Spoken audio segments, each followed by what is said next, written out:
ఇవాళ నారాయణపేటకు ఇవాళ ముఖ్యమంత్రి వచ్చిందంటే 1000 కోట్లతోని పనులు ప్రారంభించుకున్నామంటే ఓ మెడికల్ కాలేజీ, ఓ నర్సింగ్ కాలేజీ, ఓ పారామెడికల్ కాలేజీ, ఓ ఇంటిగ్రేటెడ్ రెసిడెన్షియల్ స్కూల్, ఓ మహిళలకు పెట్రోల్ బంక్, ఇందిరమ్మ ఇల్లు ఇక్కడ నుంచి రాష్ట్రానికి ప్రారంభించుకున్నామంటే ఇవాళ మనోడు మన బిడ్డ ఇవాళ ముఖ్యమంత్రి ఉన్నాడు కాబట్టి. పెద్దలు చెప్పిండ్రు మట్టికి పోయినా ఇంటోడే పోవాలి అని. ఇవాళ తెలంగాణ రాష్ట్రానికి మీ బిడ్డ ముఖ్యమంత్రి ఉంటే వాళ్ళ కడుపు మండుతుంది, కళ్ళల్లో నిప్పులు పోసుకుంటారు. ఇవాళ మన మధ్యలో పంచాయతీలు పెట్టాలని చూస్తారు, మన ప్రాజెక్టులు ఆపాలని చూస్తారు. అందుకే ఈ ప్రాంతంలో వచ్చే పరిశ్రమలైన సాగునీటి ప్రాజెక్టులకైనా భూసేకరణను అడ్డుకోకండి. మీకు నష్టపరిహారం అధికంగా ఇచ్చే బాధ్యత మాది. మీరు కొత్త ప్రాజెక్టులు, కొత్త భూములు కొనుక్కోండి, కొత్త ప్రాజెక్టులు కట్టుకోండి. 10 లక్షలు కానీ అవసరమైతే భూములు పోయేటోళ్ళకి 20 లక్షల రూపాయలు ఇప్పించే బాధ్యత నాది. మీ బిడ్డ ఉన్నాడు ఇక్కడ, మీ సోదరుడు ఉన్నాడు. మీరెవ్వరు బాధపడకండి, కన్నీళ్ళు పెట్టుకోకండి. ప్రభుత్వ ఖజానా నుంచి మన జిల్లాకు నేను ఈరోజు నిధులు ఇస్తా. మా అనిరుద్ధ్ రెడ్డి ఉన్నాడు, ఈరోజు ఉదండాపూర్ ప్రాజెక్టు గురించి చెప్తున్నాడు. ఖచ్చితంగా ప్రాజెక్టు సమస్యను తొందరలోనే పరిష్కరించే బాధ్యత నాది. నష్టపరిహారం ఇచ్చే ఉదండాపూర్ ప్రాజెక్టును పూర్తి చేసి రైతుల్ని ఆదుకునే బాధ్యత నేను తీసుకుంటా. ఇవాళ మీ కష్టాలు తీరవకపోతే, మీ సమస్యల్ని పరిష్కరించకపోతే మీ బిడ్డ తెలంగాణ ముఖ్యమంత్రిగా ఉండి ప్రయోజనం ఏందని నేను మిమ్మల్ని అడుగుతున్నా. సంపూర్ణమైన విశ్వాసం పెట్టుకోండి.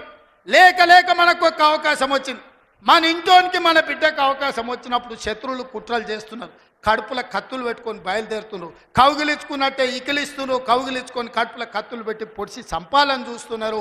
ఇట్లాంటి సన్నాసులకు గుణపాఠం చెప్పాల్సిన బాధ్యత పాలమూరు జిల్లా యువకుల మీదనే ఉన్నది. మిత్రులారా, పనిలో నిమగ్నమై ఉన్న పనులు చేసే బాధ్యత నాది, కాపాడుకునే బాధ్యత మీది. మళ్ళీ రాదు ఇట్లాంటి అవకాశం.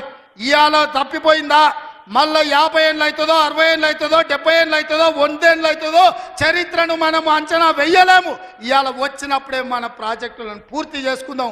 పాలమూరును పూర్తి చేసుకుందాం, కల్వకుర్తిని పూర్తి చేసుకుందాం, భీమా, నెట్టంపాడు, కోల్చాగర్ను పూర్తి చేసుకుందాం, మక్తల్, నారాయణపేట, కొడంగల్ ప్రాజెక్టును పూర్తి చేసుకుందాం. కొడంగల్లో పరిశ్రమలు తెద్దాం. మన ప్రాంత నిరుద్యోగ సమస్యని పరిష్కరిద్దాం. మీరందరూ అండగా నిలబడాలి. ఈ ప్రాంతాన్ని అభివృద్ధి చేసే బాధ్యత నాది.